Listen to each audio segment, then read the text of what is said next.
السلام علیکم students, welcome back to my YouTube channel. امید ہے آپ سب ٹھیک ہوں گے۔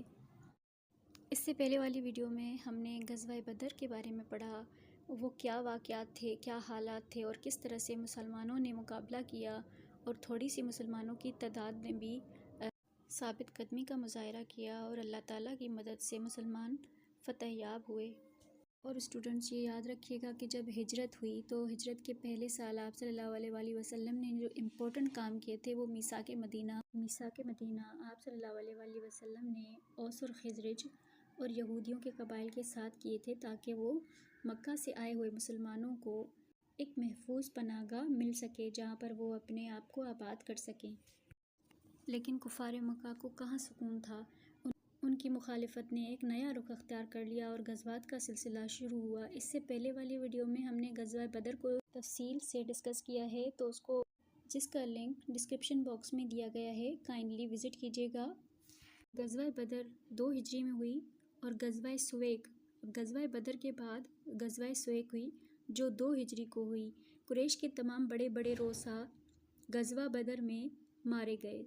قریش کا سردار ابو جہل بھی مقتولین میں شامل تھا، اور یہ سوال پاسٹ پیپرز میں آ چکا ہے جو ابھی 2023 میں ہوئے تھے کہ ابو جہل جو تھا وہ کون سے غزوہ میں قتل کیا گیا تھا، تو غزوہ بدر میں ابو جہل قتل ہوا تھا، تو اس کا آنسر بھی آپ کو مل جائے گا۔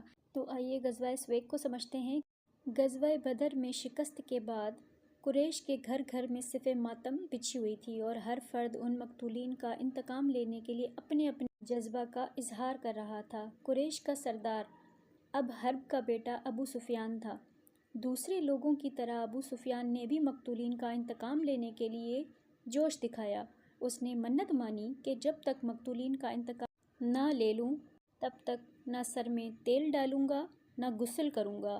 اس سے اظہار ہوتا ہے کہ ابو سفیان اپنی سرداری مستحکم کرنے کے لیے اپنے جوش کا اظہار کر رہا تھا۔ اس منت کو پورا کرنے کے لیے واقعہ بدر کے کچھ عرصے بعد ہی وہ 200 سواروں کا دستہ لے کر مدینہ پہنچا تاکہ مسلمانوں کو نقصان پہنچا کر بدر کے مقتولین کا بدلہ لے لیا جائے۔ مدینہ پہنچ کر اس نے یہودیوں کے قبیلہ بنو نذیر کے سردار، جس کا نام سلام بن مشکم تھا، سے ساز بازی کی۔ یہودی بھی در پردہ اسلام دشمن تھے، اس لیے سلام بن مشکم نے مدینہ کے خفیہ رازوں سے ابو سفیان کو مطلع کر دیا، اور ابو سفیان نے مدینہ کے ایک علاقے عریس پر حملہ کر دیا۔ یہاں ایک انصاری کے کھیت تھے، ان کو آگ لگا کر انصاری اور اس کے ساتھی کو شہید کر دیا اور خود فرار ہو گیا۔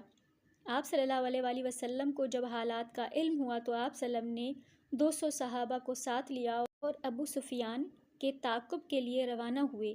لیکن ابو سفیان تو اپنی منت کے ذریعے قریش پر اپنی سرداری مستحکم کرنا چاہتا تھا۔ اس نے منت پوری کر دی، یعنی مسلمانوں کے علاقے پر حملہ کیا، کچھ مالی اور کچھ جانی نقصان بھی پہنچایا اور راہ فرار اختیار کر لی۔ وہ اتنی عجلت میں تھا کہ اپنے ساتھ جو ستوں کے جو بورے لے کر آیا تھا وہ بھی راستے میں پھینکتا گیا۔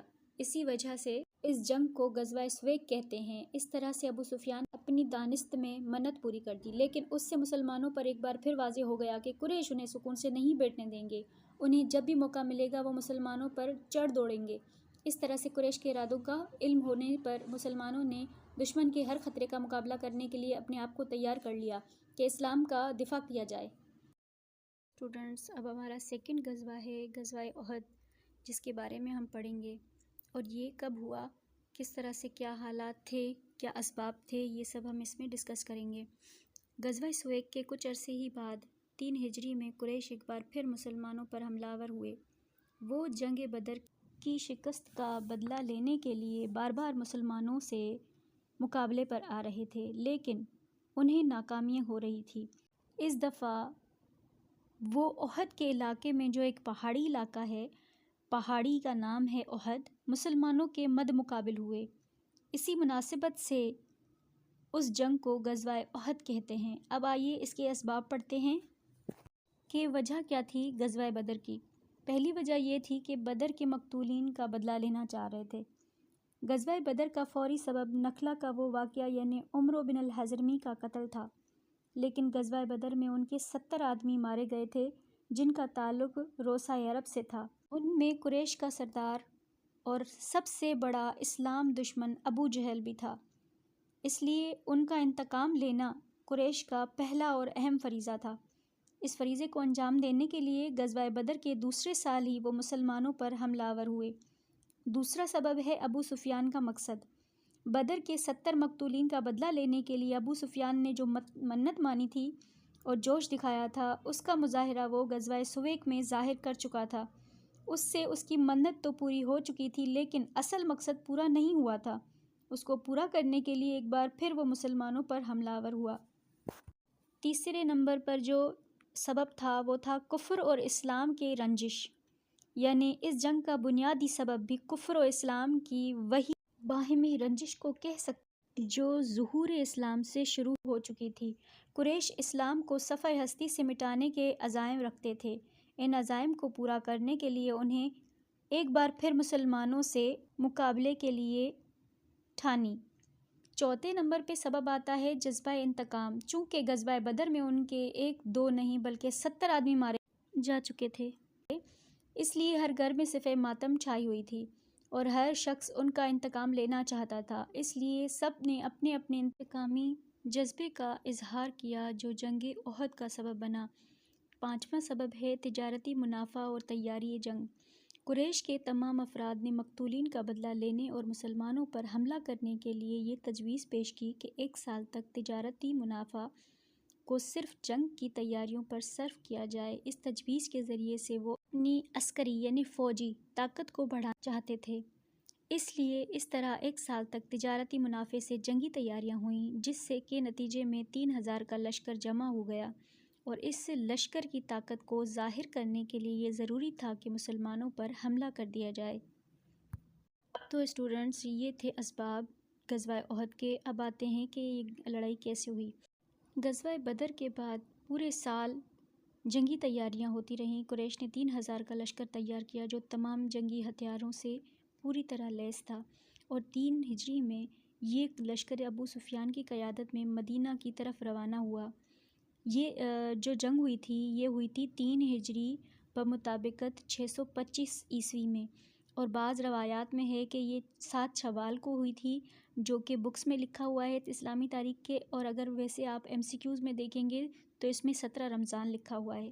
اس کے آگے کنٹینیو کرتے ہیں کہ مدینہ کے قریب مقام عریس تک یہ پہنچے، اور ادھر آپ صلی اللہ علیہ وآلہ وسلم کو حضرت عباس رضی اللہ جو کہ اسلام لا چکے تھے اور مکہ میں ہی تھے، قریش کے ارادوں سے باخبر کر لیا، اور آپ صلی اللہ علیہ وآلہ وسلم نے دشمنوں کی روانگی کی اطلاع پا کر تمام صحابہ سے مشورہ کیا کہ مدینہ کی دفاع اور دشمنوں سے مقابلے کے لیے کون سا طریقہ اختیار کیا جائے۔ انصار اور مہاجرین کی ایک بڑی تعداد نے اس بات پر زور دیا کہ مدینہ سے باہر نکل کر دشمنوں سے مقابلہ کیا جائے۔ آپ صلی اللہ علیہ وآلہ وسلم مدینہ کے اندر ہی رہ کر دشمن کا انتظار کرنا چاہتے تھے۔ عبداللہ بن ابی جو منافقوں کا سردار تھا، غزوہ بدر کے بعد اسلام لے آیا تھا، لیکن سچے دل سے اسلام پر قائم نہیں رہنا چاہتا تھا۔ اس نے بھی مدینہ کے اندر رہ کر مقابلے کرنے کو ترجیح دی، لیکن اکثریت ایسے لوگوں کی تھی جو مدینہ سے باہر جانا چاہتے تھے۔ ان میں وہ لوگ بھی تھے جو غزوہ بدر میں اپنے آپ کو جہاد کے لیے پیش نہ کر سکے تھے۔ اب وہ بھی دشمن سے مقابلے کے لیے اپنے جذبے کا اظہار کر رہے تھے۔ ان کا جوش و خروش دیکھ کر آپ صلی اللہ علیہ وآلہ وسلم 1000 کی جمعیت لے کر مدینہ سے روانہ ہوئے۔ اس لشکر میں عبداللہ بن ابی اور اس کے ساتھی بھی شامل تھے، لیکن عبداللہ بن ابی چونکہ سچے دل سے مسلمان نہیں ہوا تھا، اس لیے اپنے 300 ساتھی لے کر علیحدہ ہو گیا، یعنی مسلمانوں کے جانصاروں کی تعداد 700 رہ گئی۔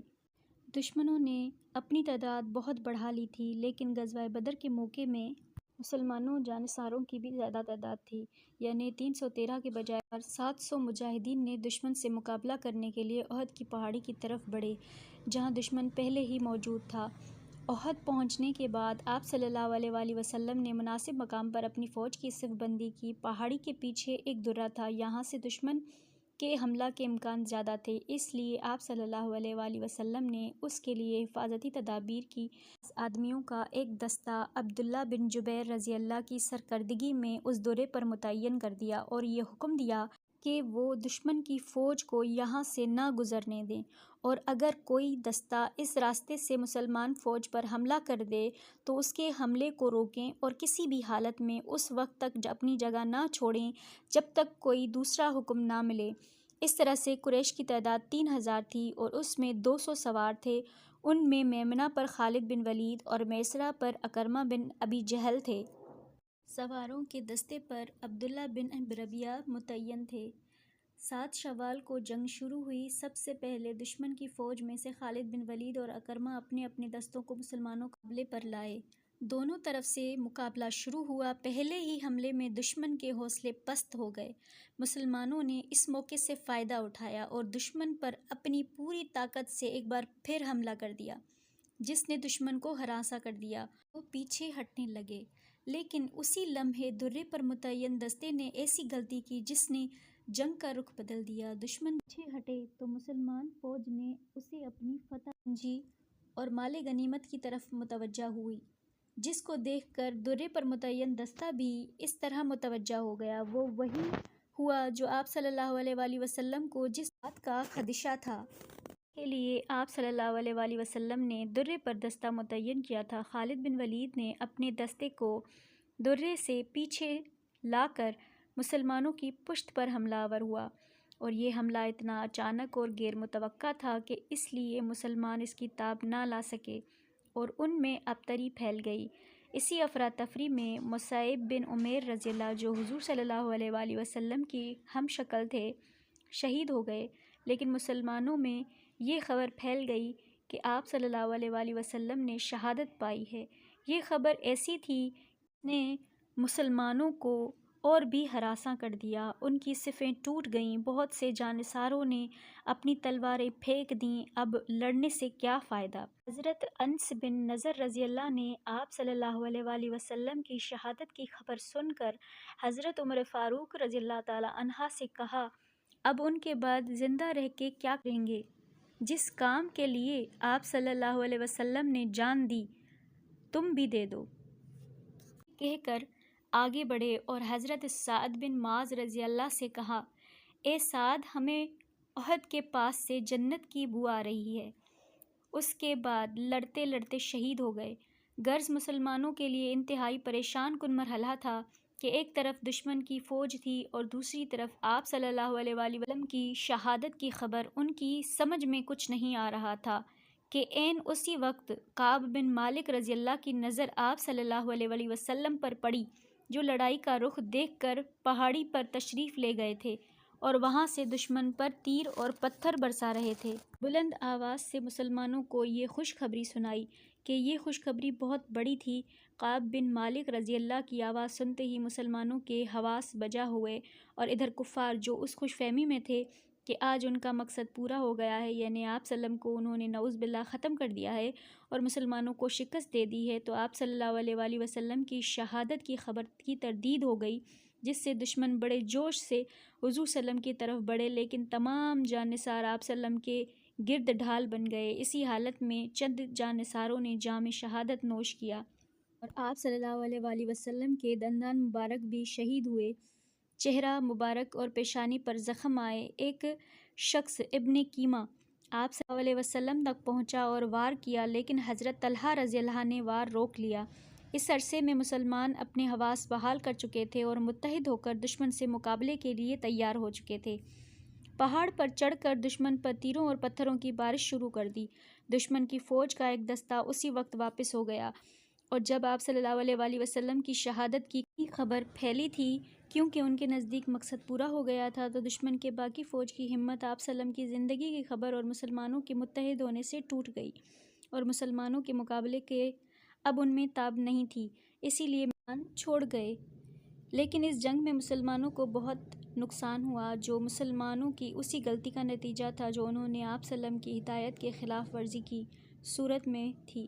اس طرح سے قریش اور مسلمانوں کی ایک دوسری بڑی جنگ ختم ہوئی جو فیصلہ کن نہ تھی۔ اب آئیے اس کا دیکھتے ہیں کہ اس کے نتائج کیا تھے، یعنی غزوہ بدر کے نتائج کیا نکلے۔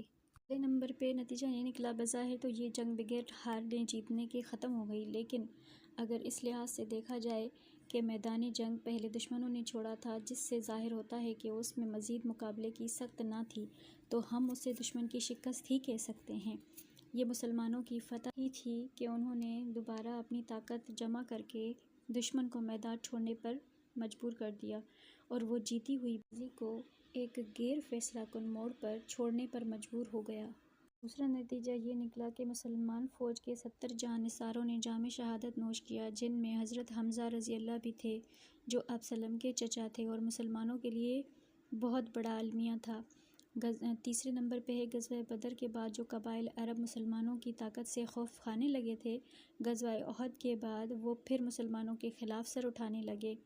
چوتھے نمبر پہ ہے جنگ کے بعد قریش کی خواتین نے انتقامی جذبے میں مسلمان شہداء کی لاشوں کی بے حرمتی کی۔ ابو سفیان کی بیوی ہندہ نے حضرت حمزہ رضی اللہ کا کلیجہ چبایا۔ مدینہ میں مسلمان شہداء کے ہر گھر میں ماتم برپا تھا، لیکن یہ اسلام کی راہ میں قربانی تھی جو ان جانثاروں نے دے کر اسلام کو بچایا تھا۔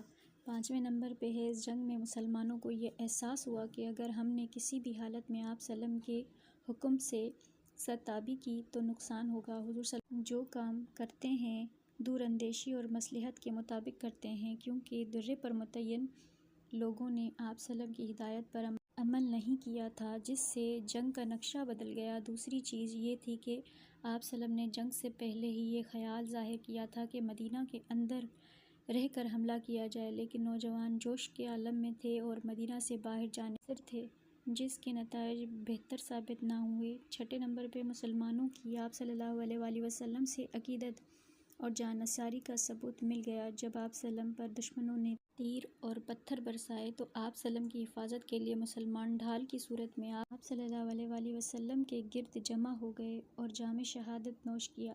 ساتویں نمبر پہ ہے عبداللہ بن ابی، جو غزوہ بدر کے بعد اسلام لے آیا تھا، لیکن اس جنگ میں راستے سے واپسی چلا گیا۔ اس کے ارادے مسلمانوں پر واضح ہو گئے۔ آٹھویں نمبر پہ ہے یہودیوں کے قبیلہ بنو نذیر کا اخراج ہوا، کیونکہ اس جنگ میں اس قبیلہ نے عہد شکنی کی، جس کی وجہ سے آپ صلی اللہ علیہ وسلم نے اسے جلا وطن کر دیا۔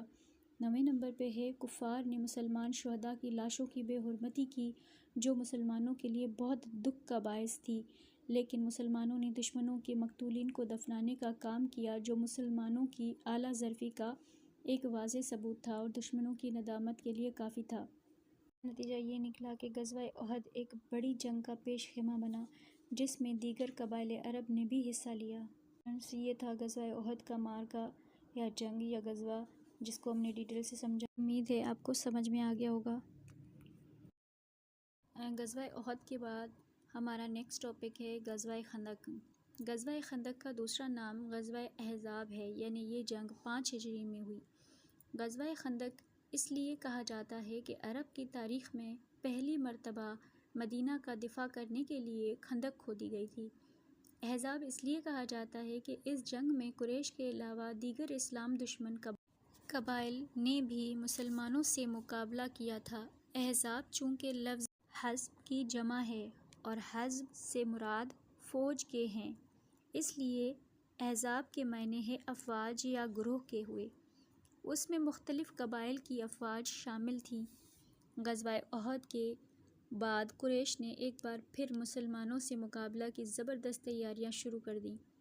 ان تیاریوں میں اب دیگر عرب قبائل مثلاً بنو غطفان، بنو سلیم، بنو قریظہ اور بنو نذیر بھی شامل تھے۔ 5 ہجری میں تمام قبائل قریش کے سردار ابو سفیان کی قیادت میں مسلمانوں سے مقابلے کے لیے تیار ہوئے۔ اب ہماری نیکسٹ ہیڈنگ ہے اسباب، یعنی غزوہ خندق کے کیا اسباب تھے جو غزوہ خندق ہوئی۔ پہلا بنیادی اختلاف یہ تھا کہ اس جنگ کی ایک اہم وجہ بھی مشرکین اور مسلمانوں کا بنیادی اختلاف تھا۔ مشرکین نہ صرف یہ کہ اسلام قبول کرنے پر تیار نہ تھے، بلکہ مسلمانوں کو بھی چین نہ لینے دیتے تھے۔ بار بار ان کی فوجی کارروائیاں مسلمانوں کو پریشان کر رہی تھیں۔ دوسرے نمبر پہ ہے ابو سفیان کی انا۔ کفار اسلام کو صفحہ ہستی سے مٹانے پر تلے ہوئے تھے، مگر انہیں اپنے عزائم کو پایہ تکمیل تک پہنچانے میں ہر بار ناکامی ہو رہی تھی۔ غزوہ احد میں ابو سفیان نے مسلمانوں کو آئندہ سال بدر کے مقام پر مقابلہ کرنے کے لیے چیلنج کیا تھا۔ لیکن وقت مقرر پر جب مسلمان بدر کے مقام پر پہنچے تو ابو سفیان بھی اپنی جماعت لے کر پہنچا، لیکن ملزران کے مقام تک پہنچ کر جنگ سے کترانے لگا اور خشک سالی کا بہانہ کر کے اپنی جماعت سمیت واپس مکہ چلا گیا، بلکہ یہ اس کے وقار کو ٹھیس تھی کہ میدان جنگ کو جاتے ہوئے راستے سے لوٹ آیا۔ اب اپنی ندامت کو مٹانے کا یہی ذریعہ تھا کہ مسلمانوں سے ایک بار پھر طاقت آزمائی کرے۔ تیسرے نمبر پہ ہے فیصلہ کن مقابلہ کی ضرورت۔ غزوہ احد میں مسلمانوں کا قریش کی نسبتاً نقصان زیادہ ہوا تھا، لیکن یہ جنگ فیصلہ کن نہ تھی، اس لیے انہیں اپنی خواہش پوری کرنے کے لیے فیصلہ کن مقابلہ کی ضرورت تھی، جو غزوہ خندق کی صورت میں ظاہر ہوئی۔ چوتھے نمبر پہ ہے عرب قبائل۔ قریش کے علاوہ دیگر عرب قبائل جو اسلام دشمن تھے اور اکیلے مسلمانوں سے مقابلہ کی ہمت نہیں رکھتے تھے، قریش کے بار بار مسلمانوں پر حملہ سے انہیں بھی موقع ملا اور ابو سفیان کو اپنی مدد کا یقین دلا کر اس کے جھنڈے تلے جمع ہوئے۔ پانچویں نمبر پہ ہے تجارتی راستے کی آزادی۔ غزوہ بدر سے پہلے مسلمان قریش کی تجارتی راستے کو بند کرنے کا اشارہ کر چکے تھے۔ غزوہ بدر کے بعد مسلمانوں نے شام کا راستہ منقطع کر دیا تھا، جس کی وجہ سے قریش اب تجارت کے لیے عراق کا رخ کرتے تھے، لیکن غزوہ احد کے بعد مسلمانوں نے اس راستے کو بھی منقطع کر دیا، جس کی وجہ سے قریش کی وہ تمام تر خوشحالی جس کا دار و مدار تجارت پر تھا ختم ہو گئی۔ اپنی اس تجارت کو بحال کرنے کے لیے ضرورت تھی کہ مسلمانوں کو شکست دے کر اقتصادی بندش کو آزاد کیا جائے۔ چھٹے نمبر پہ ہے یہودی۔ مخالفین اسلام میں قریش کے بعد یہودیوں کا بڑا حصہ ہے۔ اس سے پہلے دو غزوات میں ان کے دونوں قبائل بنو قینقاع اور بنو نذیر کو آپ صلی اللہ علیہ وسلم نے جلا وطن کر دیا تھا، کیونکہ ان قبائل نے میثاق مدینہ کی خلاف ورزی کی تھی۔ ان کے جلا وطن کیے جانے پر ان کی دشمنی یقینی تھی کہ یہ مسلمانوں سے اپنی دشمنی کا بدلہ لینے کے لیے ابو سفیان کے پاس جا پہنچے اور اسے مسلمانوں سے مقابلہ کرنے پر اکسایا۔ قریش تو ایسے موقع کی تلاش میں رہتے تھے۔ اب ہماری نیکسٹ ہیڈنگ ہے واقعات۔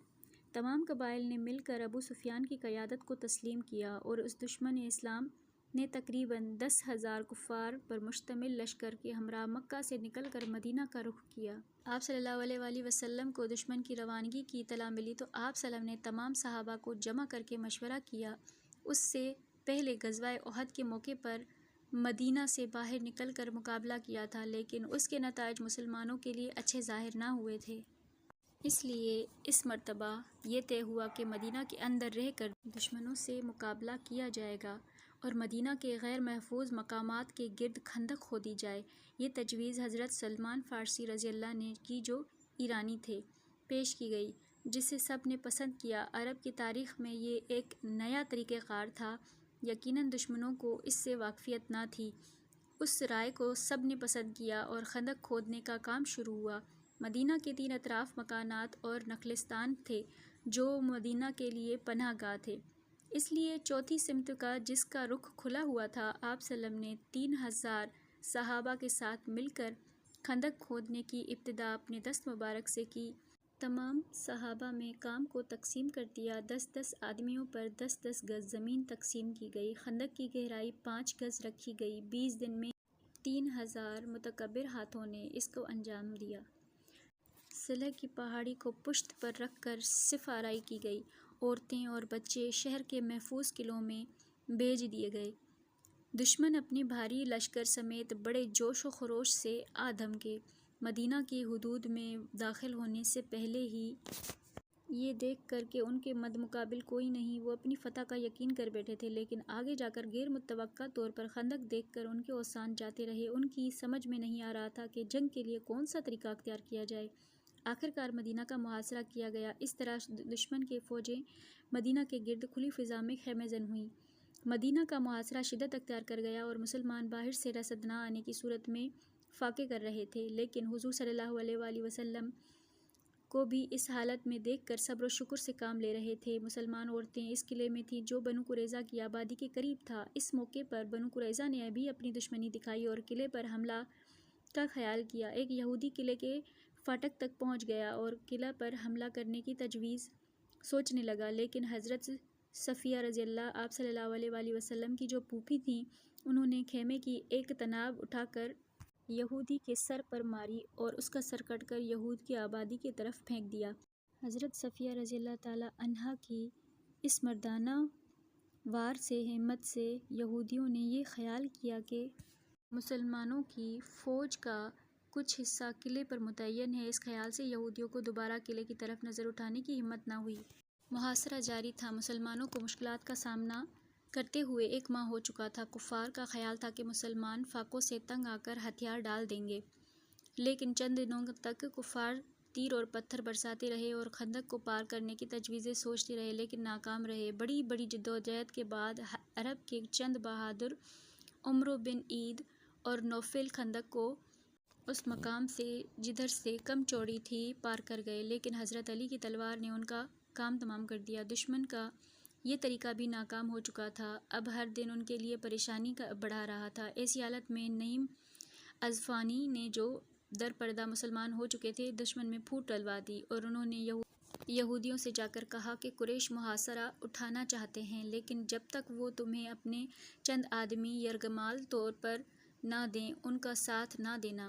ادھر قریش کو یہ کہا کہ یہودیوں کو تمہارے اوپر اعتماد نہیں ہے، اس لیے وہ یرغمال کیے ہوئے تمہارے آدمی مانگ رہے ہیں، اور دونوں نعیم اصفہانی کے مسلمان ہونے سے ناواقف تھے اور اس لیے ان کی بات کا یقین کر کے آپس میں الجھ پڑے۔ عین اسی وقت دشمن کو آندھی اور طوفان نے گھیر لیا اور آندھی اتنی زور سے چلی کہ ان کے تمام تر خیمے اڑ گئے، کھانے پینے کا سامان الٹ گیا، جس سے دشمن کو انتہائی دشواری کا سامنا کرنا پڑا۔ ادھر فوج میں پھوٹ پڑ چکی تھی، اس لیے محاصرہ برقرار رکھنا ناممکن تھا۔ اس کے پاس نہ کھانے کا سامان تھا اور نہ رہنے کے لیے محفوظ مقام۔ اتحاد بھی ختم ہو چکا تھا، اس لیے ابو سفیان نے واپسی کا اعلان کر دیا۔ اس طرح 1 مہینے کا ناکام محاصرہ کے بعد بھی دشمن اپنی ندامت اور شکست کا زبردست احساس لے کر لوٹ گیا۔ ان کا بنیادی مقصد اب بھی تشنہ رہا۔ اب آتے ہیں نتائج و اہمیت پہ۔ مدینہ آئندہ بیرونی حملوں سے محفوظ ہو گیا۔ قریش کی جارحیت کا یہ آخری بڑا مظاہرہ تھا جو بری طرح ناکام ہوا۔ اس معرکے میں اسلامی فوج کا جانی نقصان بہت کم ہوا، لیکن انصار کا سب سے بڑا بازو ٹوٹ گیا، یعنی حضرت سعد بن وعاص رضی اللہ، جو قبیلہ اوس کے سردار تھے، زخموں کی وجہ سے شہید ہو گئے۔ اور یہودیوں کے 2 قبیلے جلا وطن کیے جا چکے تھے، لیکن بنو قریظہ نے دوبارہ معاہدہ کر کے تعاون کا یقین دلایا تھا، لیکن اس جنگ میں اس کی نیت ظاہر ہو گئی۔ انہوں نے عہد شکنی کی، جس کی وجہ سے آپ ﷺ نے اس سے جنگ کرنے کا فیصلہ کر دیا۔ 5ویں نمبر پہ ہے، غزوات کے سلسلے کی یہ ایک اہم کڑی تھی، لیکن اس میں بھی دشمنوں کو ناکامی ہوئی۔ وہ جس مقصد کو لے کر آئے تھے، اب بھی وہ پورا نہ ہو سکا تھا۔ یہ شکست صرف قریش کی نہ تھی، بلکہ ان تمام قبائل کی بھی تھی شکست جو ابو سفیان کی قیادت میں مقابلے کے لیے آئے تھے۔ اس کے بعد ہے، مسلمانوں کے خلاف برسرپیکار تمام قبائل کی شکست نے یہ ثابت کر دیا کہ مسلمان ایک ایسی قوت بن گئے ہیں جس کو مختلف قبائل بھی متحد ہو کر زیر نہ کر سکے۔ اس کے بعد دشمنوں کی شکست خود مسلمانوں کے لیے ان کی طاقت کا ایک بڑا ثبوت تھا۔ انہیں اپنی قوت ارادی پر جو اعتماد تھا، اس جنگ نے اور مضبوط کر دیا اور وہ ہر طاقت کا مقابلہ کرنے کے لیے تیار رہنے لگے۔ دشمن کی ناکامی کے اسباب۔ قریش اور دیگر دشمن اسلام زبردست تیاریوں کے ساتھ مسلمانوں کا مقابلہ کرنے کے لیے آئے تھے، لیکن خندق دیکھ کر محاصرہ کر لیا، لیکن ان کا محاصرہ بھی ناکام رہا، جس کے کئی اسباب سامنے آتے ہیں۔ جیسے کہ کس طرح سے دشمن کو ناکامی ہوئی، تو آئیے اس میں تھوڑے اسباب سمجھتے ہیں۔ حضرت سلمان فارسی رضی اللہ کی جو تجویز دشمنوں کی ناکامی کی اہم وجہ ہے۔ خندق کھودی گئی تھی، جو عرب کی تاریخ میں پہلا نمونہ تھا۔ اس قسم کی طریقے کی جنگ سے دشمن ناواقف تھے۔ دوسرے نمبر پہ قریش اس خیال سے بھاری لشکر کے ساتھ آئے تھے کہ زیادہ تعداد مسلمانوں پر قابو پا لے گی، لیکن ان کی زیادہ تعداد خود ان کے لیے دردسر بن گئی۔ 10,000 کی تعداد کے لیے انتظام کرنا ان کے لیے ممکن نہ رہا، جس نے محاصرہ کو ناکام بنانے میں بڑی مدد کی۔ تیسرے نمبر پہ ہے، دشمن جہاں خیمہ زن ہوئے تھے وہ کھلی فضا تھی اور موسم سرد تھا، تو جو ان کے لیے نہایت ہی پریشان کن تھا۔ وہ اس سرد موسم کا مقابلہ نہ کر سکے اور محاصرہ اٹھانے پر مجبور ہو گئے۔ چوتھے نمبر پہ ہے بظاہر دشمن کی تعداد 10,000 تھی، لیکن اس بھاری تعداد میں اتحاد نام کی کوئی چیز نہ تھی، اور پھر نعیم اصفہانی نے اس میں پھوٹ ڈلانے کا جو طریقہ اختیار کیا، اس نے ان کی تعداد کو پارا پارا کر کے رکھ دیا۔ اس مایوس کن صورتحال سے تنگ آ کر ابو سفیان کو محاصرہ اٹھانا پڑا۔ پانچویں نمبر پہ آندھی اور طوفان نے رہی سہی کسر پوری کر دی۔ یہ دشمنوں کی شکست کے لیے اللہ تعالیٰ نے انتظامات کیے ہوئے تھے، گویا کہ اللہ تعالیٰ کی طرف سے مسلمانوں کی مدد کا ایک ذریعہ تھا، جس سے مشرکین کو محاصرہ اٹھانے اور ناکام لوٹنے میں ہی عافیت نظر آئی۔ چھٹے نمبر پہ ہے محاصرہ اٹھانے کی ایک وجہ یہ بھی تھی کہ وہ مقدس مہینے قریب تھے جن میں عربوں کے لیے زمانہ قدیم سے جنگ کرنا جائز نہ تھا۔ اپنے اسی قدر و دستور کی وجہ سے ان مہینوں کی آمد سے وہ جنگ نہ کرنا چاہتے تھے۔ تو اسٹوڈنٹس، یہ تھا غزوہ خندق کا احوال۔ امید ہے آپ کو سمجھ میں آیا ہوگا۔ اگر آپ کو ویڈیو اچھی لگے تو لائک کریں، شیئر کریں، اور جنہوں نے سبسکرائب نہیں کیا سبسکرائب کریں۔ پھر ملتے ہیں نیکسٹ ویڈیو میں، تب تک کے لیے اللہ حافظ۔